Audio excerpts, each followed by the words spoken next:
And welcome back to the Anime Den. This time around we've got something big, hence why the camera's at a bit of a higher angle. And of course it's Gathering, it's from the company called Gathering. It's of course Kurohime from Accel World.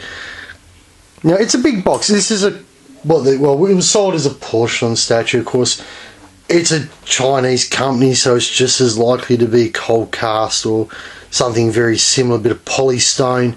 It doesn't matter. I mean, you know, there's these whole arguments about licensed and unlicensed.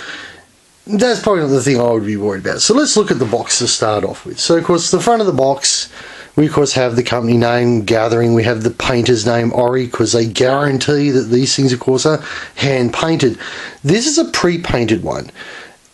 Gathering seems to sell two different tiers of these sort of figures. They sell a painted and unpainted one. We've got the painted one, and because it's a Gathering surprise, so supposedly there's of course a little bonus item in there all to make us warm and fuzzy. So let's look at the box anyway. So the box at the front, you can see it's a nice big image of Kurohime from Accel World. Because the sides of the boxes, of course, we've got a nice little bit of Kurohime again. On the side, of course, we've got Gathering, of course the manufacturer. At the top, of course, we've got a barcode, and chances are the barcode won't work because it's from China. We, of course, then have the agent's web address. On the back, it's black, plain black, with just, again, a little bit of a website address and the manufacturer. Of course, there's no safety warnings on these or anything like that because it's out of China, and there's obviously a bit of a licensing issue, so they don't want to do too much to, you know, draw attention to themselves. So it's a gate for it's that sort of gatey box. So it's nice and stiff. We're going to open it up, and there we go, the contents. So the first thing we have is we of course have again a picture of Kurohime, and then the instructions on how to assemble. So she comes unassembled, and that's not such a bad thing. I mean, I've dealt with a lot of these sort of statues in the past from China. The ones that come assembled generally don't survive shipment. You know, couriers are very terrible and they tend to break things on transiting. So of course that would be a base, and it has of course the Gathering plaque on it. There we go, and of course it's got a nice little sort of Accel World look to it. Let's get it out because it looks very musty and white in there. And we're looking at the quality, and it's a bit musty looking. It's not that sort of, it's a bit of a broken white. You can see it's on glue. You know, they've just glued the image on and then just painted or whacked a bit of paint over it. So the quality's not that fantastic, but then the price for the statue was relatively reasonable. So let's see what's underneath this part.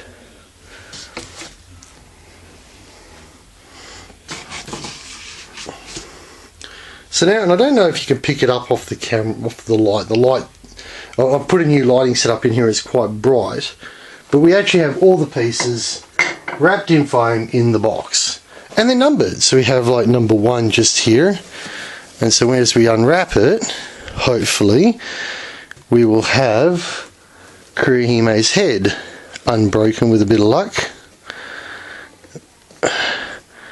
Okay, and this is the problem with these things. You've got to be so careful taking them out, because one wrong move and the hair is so flimsy and it breaks. And I've actually had, as a retailer, shipments break in transit because of this, because PVC is really good for when you want to do an action head, or you know, that sort of flowing hair stance. It holds a lot better because PVC is a lot harder to break. Foam tends to be very easy to break, and so you've got to be a lot more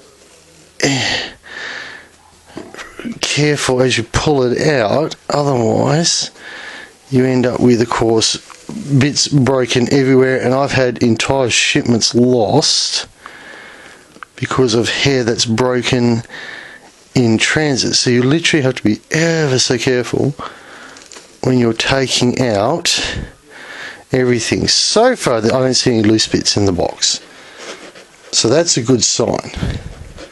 And they have packed it with a lot of soft foam, which hopefully means it's absorbed a lot of any impact it might have copped during transit.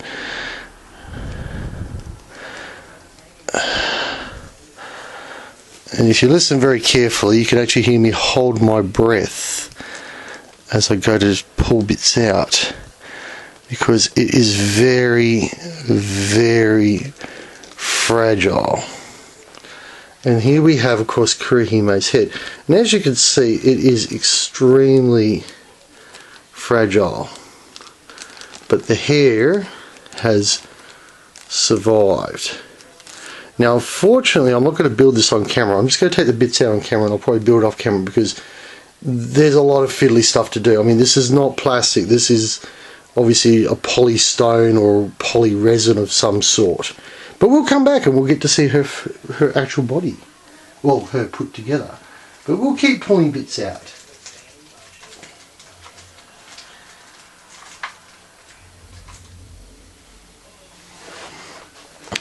Now let's see if there's anything below this point in here.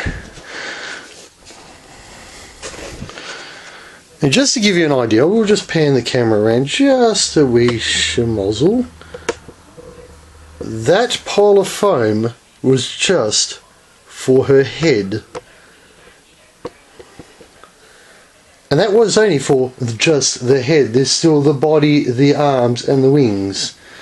So we'll move on to here now. And again, lots of foam. Here we have an arm, and it's a keyway arm, and it is oh sorry, I'm off camera. It's a keyway arm, and looking at the end of it, I would actually say it is possibly poly resin as opposed to porcelain. It could be porcelain, but that's got that sort of poly resin look about it. It doesn't matter though, because it's still that sort of step up from, of course, the traditional PVC statue. And of course, again, and as we go, we've got to be a little bit careful, because again, there's a little something, as you can see, hidden in here. And again, we're just going to have to get the scissors out, and we're going to have to cut this open. Oh. And you can hear my little cameraman in the background there. So we're going to cut this open. And let's see what we've got in here. So we've got the other arm with a butterfly on it. And again, it's numbered, so it goes with the instructions. The instructions are numbered. So we'll just put that to one side. So again, more foam, and there's going to be a ton of foam as we go. But we can already see we're getting towards the torso part of the body.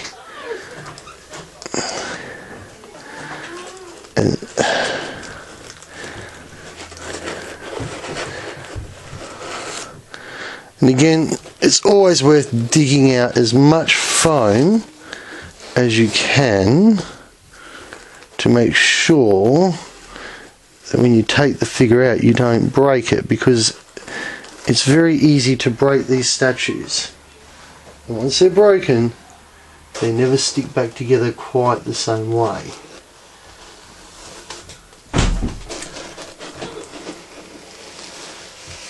In fact, the foam's got that heavy, it's just fallen off the top of the box. So let's get Kurohime's torso and legs out. Oh, come on. And here we have, of course, the torso. And because it's all bagged at the moment, it's numbered, you can see it's number 2. It does feel like it could be poly resin or polystone. It's got the weight, it's not light like PVC, it's got the little metal keyway. These are really important, these keyways too, because if they don't fit snug, if they're a loose fit, the statue will eventually fall over. I have actually got a Yoko Littner that did that. And that's the difference between a good quality bootleg and a cheap bootleg. This hopefully will be a good quality bootleg. Or unlicensed product. Should never say bootleg, that's such a harsh word. We'll say unlicensed product.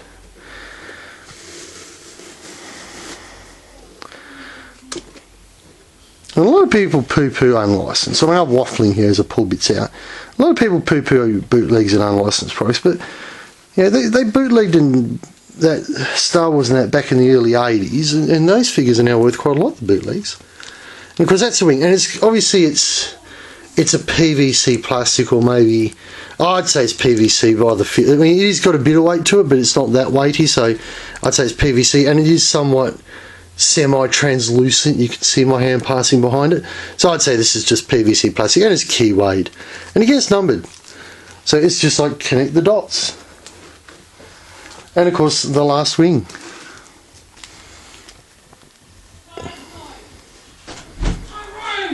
Which makes it very cool. And again, that's that semi-translucent. To their credit though, as opposed to some of the companies I've bought from in the past, at least they've used this softer foam. A lot of them, you can't really see it on the camera, but a lot of it's a sort of a spongier foam than what a lot of companies ship me. A lot of companies use that hard white stuff, and it is just very dangerous, and they've packed it with plenty of this, so it's actually helped it survive. So we'll be back in a moment to put it together. And welcome back. So we finished it, we built it after much cursing and swearing. We got Kurohime together, and all things aside, the quality is really good. I mean, it is just really good, and the colouring, I mean, I don't know how well you can see it here, it's not that pasty sort of white look you quite often get. It's actually quite a good skin flesh. As always, and this is the part I was panicking about the most, the hair is literally alive. There is just so much hair going on. It's almost unnatural. It's a very flowing sort of look of hair. The costume is very well painted, and it comes off very nicely. Yeah, you can't see it because the hair is actually a little bit too unnatural in places, but it's that typical Kurohime outfit. And this is all polystone. It's not PVC. This is polystone, so it's very fragile to that extent. I mean, I'm not going to go playing with it because the paint could chip off and I might break it. All things aside, and we'll do a bit of a pan around. I mean, there's a lot of work being done on this. It is probably worth every penny that we paid for it. The base is the only thing I don't like. It's the base. It's a real letdown. It's cheap. It's nasty. They could have spent an extra couple of minutes just dressing it up a bit better. You know, things like the gathering plaque on the back. You know, at the end of the day, who cares about the manufacturer? It would have been nice if it had a Accel World or Kurohime sort of thing happening on it. The big bonus on this one was the peg going into the base was really tight, so there should be no sort of collapsing over in years to come. It should hold up quite well. And of course it just works so well together. It was a bit of a bad panic, but yeah, it worked. Yeah, and you can see what I was talking about when you talk about the fragility of it. You know, these two little bits here, I mean, they probably actually are just PVC, but they would have been glued. They're glued into the head. So, you know, had they broke off in transit, you know, that's glue. It never quite looks the same. Yeah, and even when you're putting it together, you could see there was glue parts. You could see there was glue sitting just in the socket where obviously they've glued the sleeve onto the body. But all in all, it's just a really, really nice representation of Kurohime from Accel World. And you can see the hair sort of flows through the wings at the back. When building this, there was a fairly formatted way to build it, which was, of course, to put the head on first, then the arms and the wings. We actually did try a different way, but with so much hair going on, it was actually really difficult to get it to fit properly. So it was easy just to put the head on first and then slip the arms and the wings on. So that is Kurohime for Accel World. It is from, of course, the questionable manufacturing guys known as Gathering. Of course, it is just a wonderful statue, and my camera work has gone to the shite. So I think we'll call it a night. We'll say thank you very much for watching, and remember to rate, subscribe, and we'll catch you next time.